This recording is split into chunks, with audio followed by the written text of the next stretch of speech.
اہتمام نہیں، کوئی تلاش کرنے کی فکر نہیں. ہوٹلوں میں لوگ گھڑی میں کھا رہے ہیں، بریانیاں کھا رہے ہیں، رات بھر پوری رات کھاتے ہوئے گزار رہے ہیں اور پورا دن سوتے ہوئے گزار رہے ہیں. رمضان کو ہم نے کھانے پینے کا مہینہ اور سونے کا مہینہ بنا لیا. تو آپ بتائیے کہ اگر ہم شب قدر کو اس طرح تلاش کریں، مسجد کے باہر ہوٹلوں میں بیٹھ کر پان کے ڈبوں پر کھاتے ہوئے، سڑکوں پر گھومتے پھرتے ہوئے اور بازاروں میں دکانوں میں خریداری اور شاپنگ کرتے ہوئے اور نوجوان گاڑیوں کو بھگاتے ہوئے ریس دیتے ہوئے، اس طرح اگر ہم شب قدر کو تلاش کریں گے تو اس گاؤں والے شخص کی طرح قیامت آ جائے گی، لیکن شب قدر نصیب نہیں ہو سکتا. شب قدر کہاں تلاش کرنا ہے؟ مسجد کے اندر، گھر کے اندر. یہ جگہ ہے جہاں پر آپ ڈھونڈیں گے، یہاں پر آپ وقت گزاریں گے اور تاک راتوں کے اندر ان مسجدوں کے اندر، اپنے گھروں کے اندر عبادت کی حالت میں گزاریں گے تو تب جا کر آپ کو شب قدر ملے گی. ورنہ ان دو جگہوں کو چھوڑ کر باہر اپنے اوقات کو گزارتے ہوئے اور دوسرے دیگر کاموں کے اندر صرف رات کو جاگ کر گزارتے، پوری رات نہیں سوئے، جاگ کر گزارتے ہیں کہ جگنے کی رات ہے. جب جگنے کی رات ہے تو اس میں سونا نہیں ہے، لہذا جگ کر گزارنا ہے، چاہے کوئی بھی کام کرو. تو یہ ہمارے ذہنوں میں بیٹھ گیا ہے، جس کا نتیجہ یہ ہے کہ ہر سال رمضان آتا ہے، ہر سال آخری عشرہ آتا ہے اور ہر سال آخری عشرے کی یہ راتیں آتی ہیں، لیکن اس غفلت کی حالت میں، اس دیگر کاموں کے اندر، بیکار و فضول مصروفیات اور مشغولیات کے اندر ہم اپنی قیمتی اوقات کو برباد کر دیتے ہیں اور شب قدر کی دولت سے محروم ہو جاتے ہیں. اور ایک طبقہ وہ ہے مسلمانوں کا جس نے شب قدر کو متعین کر دیا، اپنی طرف سے فکس کر دیا ہے کہ شب قدر 27ویں رات میں ہی ہے. پکا اس کو یقین ہے اور اس کے لیے ایسی دلیلیں کہ آپ پوچھئے مت. ایک صاحب سے ملاقات ہوئی، انہوں نے 3-4 دلیلیں پیش کر دی کہ شب قدر 27ویں شب میں ہے. جب ہم نے ان سے پوچھا کہ بھئی کیا دلیل ہے تو کہنے لگے کہ دیکھیے، علمی گفتگو کچھ معلومات تھی تو علمی انداز میں انہوں نے کہا کہ آپ نے سورہ قدر کا مطالعہ کیا ہوگا، پڑھا ہوگا. آپ دیکھیے سورہ قدر کے اندر 3 مرتبہ لیلۃ القدر کا لفظ آیا اور لیلۃ القدر کا یہ جو ورڈ ہے اس کے اندر 9 حروف ہیں، 9 الفابیٹس ہیں. اگر آپ ان 9 حروف کو 3 سے ضرب دیں گے، سورہ قدر میں 3 بار لیلۃ القدر آیا لفظ اور ایک لیلۃ القدر کے اندر 9 حروف ہیں، 9 کو 3 سے اگر آپ ملٹیپلائی کریں گے تو 9 3 27 دلیل پیش کر دی کہ وہ شب قدر ہوگی تو 27ویں شب میں ہوگی. پھر دوسری دلیل فرمائیں گے، دیکھیے آپ سورہ قدر کو آپ مطالعہ کریے، پڑھتے جائیے، انا انزلناہ فی لیلۃ القدر، ایک حرف کو آپ گنتے جائیے تو جب سلام ہی حتی مطلع الفجر، ہی کا جو لفظ ہے یہ ضمیر ہے، یہ پروناؤن ہے اور اس کا مرجع ناؤن اور اس کا مرجع یہ جو ہی لوٹ کر جا رہی ہے لیلۃ القدر کی طرف جا رہی ہے. آپ گنتے ہوئے آئیں گے تو ہی کا لفظ 27واں لفظ ہے. دوسری دلیل پیش کریں اور کہنے لگے کہ صاحب شب قدر تو 27ویں شب میں ہے. اور آگے تو انہوں نے حد کر دیا اور فرمایا حضرت ابی بن کعب رضی اللہ تعالیٰ عنہ کے بارے میں مسلم شریف میں، ابو داؤد شریف میں حدیث ہے کہ جس کے اندر انہوں نے قسم کھا کر فرمایا، میں قسم کھا کر کہتا ہوں کہ شب قدر 27ویں شب میں ہے. بس اتنی بات ذکر کر کے انہوں نے اپنے دلائل کو مکمل کر دیا. کہا کہ دیکھو اس وجہ سے میں کہتا ہوں کہ بس ایک رات میں عبادت کر لو، شب قدر کے اندر 27ویں شب میں بس وہ مل جائے. حاضرین گرامی قدر، آپ ان دلائل کا جائزہ لیجیے. یہ صرف فرضی باتیں ہیں یا زیادہ سے زیادہ آپ یہ کہہ سکتے ہیں کہ یہ امکانی باتیں ہیں یا کبھی امکان ہے کہ ان دلائل کی روح سے زیادہ تر ممکن ہے 27ویں شب میں شب قدر ہو جائے، ورنہ تعین نہیں، فکس نہیں کیا گیا ہے. اور جو حضرت ابی بن کعب رضی اللہ عنہ کی حدیث ہے مسلم شریف میں اسی حدیث کے اندر آگے وہی ایک ہی حدیث، طویل حدیث ہے، یہ صاحب نے بس وہ اتنا مختصر جملہ ذکر کر دیا، اس کے آگے خود اسی حدیث کے اندر موجود ہے وہ شخص جس نے سوال کیا تھا، اس نے ابی بن کعب رضی اللہ عنہ سے پوچھا کہ یا ابا منذر، ابو منذر ان کی کنیت تھی، فرمایا کہ آپ کس دلیل کی بنیاد پر کہہ رہے ہیں کہ شب قدر 27ویں شب ہے؟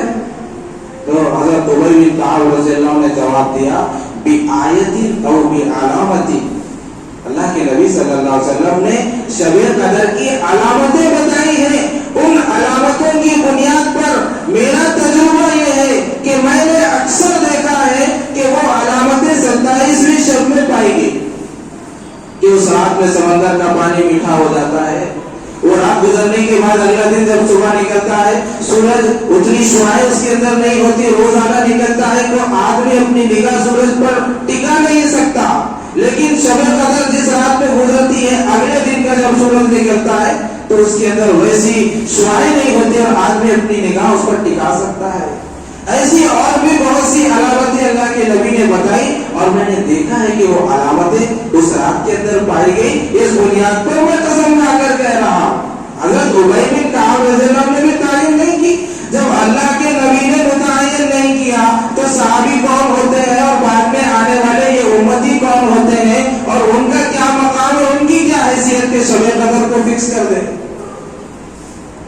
حدیث شریف میں واضح انداز میں یہ بات موجود ہے، اللہ کے نبی صلی اللہ علیہ وسلم کو شب قدر بتائی گئی، فکس کر کے متعین کر کے بتائی گئی۔ اللہ کے نبی صلی اللہ علیہ وسلم اپنے حجرے سے نکلے اور آپ بتانے ہی والے تھے کہ کیا دیکھا کہ دو آدمی ہیں آپس میں لڑ رہے ہیں، جھگڑ رہے ہیں۔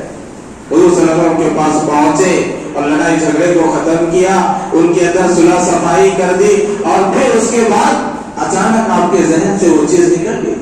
آپ کو یاد ہی نہیں رہا کہ وہ شب قدر کی رات کون سی تھی جس کے اندر اللہ نے فکس کر کے بتا دیا تھا کہ یہی رات میں شب قدر ہے۔ صحابہ سے آپ نے ذکر کیا کہ مجھے بتایا گیا تھا لیکن میں نے دیکھا کہ دو لوگ لڑ رہے تھے، جس کی نبوت سے اللہ رب العزت نے شب قدر کی تعین کو اٹھا لیا، لہذا اب تحروا لیلۃ القدر فی الوتر من العشر الاواخر من رمضان، بتایا گیا کہ شب قدر کو رمضان المبارک کے آخری عشرے کی طاق راتوں کے اندر تلاش کرو۔ تو حاضرین گرامی قدر، یہ ہمیں چاہیے کہ شب قدر کو ہم ان طاق راتوں میں تلاش کریں۔ طاق راتوں کا مطلب ہوتا ہے اور نمبرز 21، 23، 25، 27 اور 29۔ اب دیکھیے دو راتیں تو گزر گئی ہیں، آج 25ویں شب ہے، تیسری طاق رات ہے،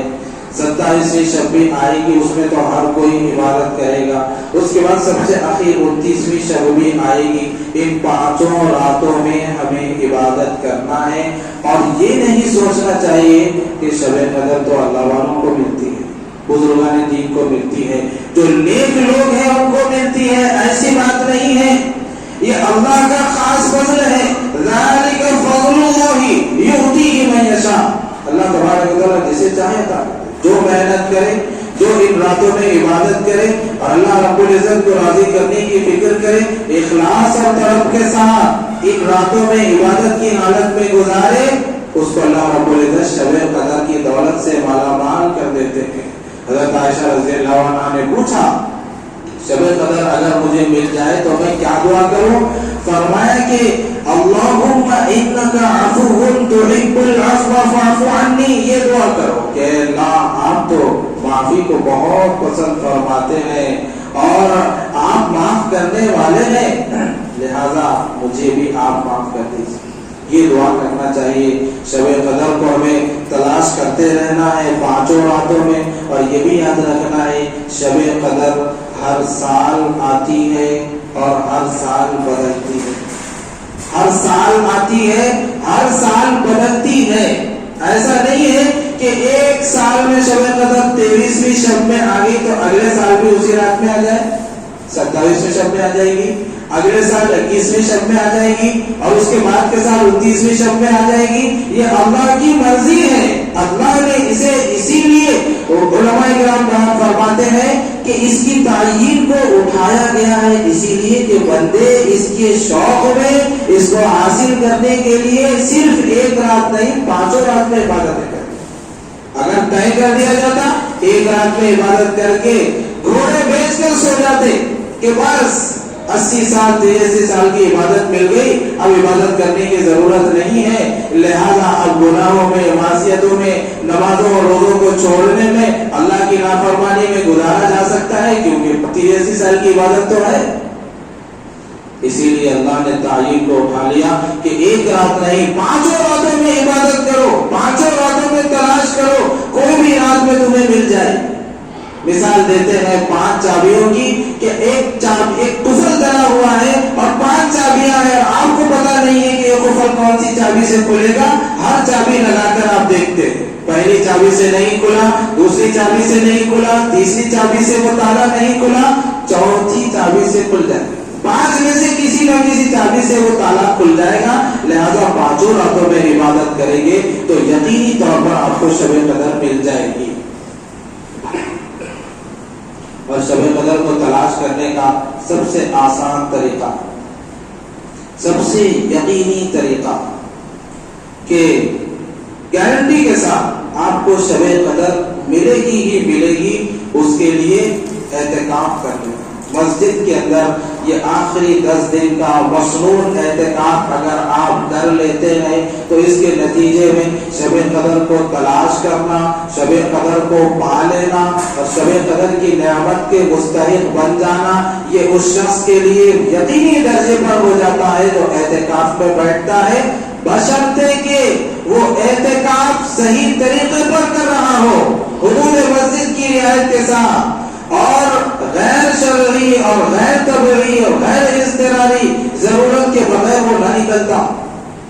یعنی شرعی ضرورت ہے تو ہی وہ حدود مسجد سے باہر نکلتا ہے, ضرورت کو جانا ہے یا پھر وضو کرنے کے لیے جانا ہے یا پھر مسجد میں جمعے کی نماز نہیں ہوتی جمعے کے لیے جانا ہے, مؤذن ہے اذان کا انتظام مسجد کے اندر نہیں باہر جا کر دینا ہے, تو حدود مسجد کی رعایت کرتے ہوئے اعتکاف وہ کر رہا ہو, غیر ضروری اپنے وقت کو حدود مسجد سے باہر وقت ضائع کرنے میں نہیں گزارتا ہو اور مسجد کے اندر بھی رہتے ہوئے اپنے وقت کو قیمتی بناتا ہو, عبادت کی حالت میں گزارتا ہو, گناہوں سے بچتے ہوئے وقت گزارتا ہو, موبائل میں, انٹرنیٹ میں, سوشل میڈیا میں اور ادھر ادھر کی باتوں میں اور دنیاوی کام کاج میں اپنے وقت کو نہیں لگاتا ہو, تو ایسا شخص یقینی طور پر شب قدر کو پانے والا ہے.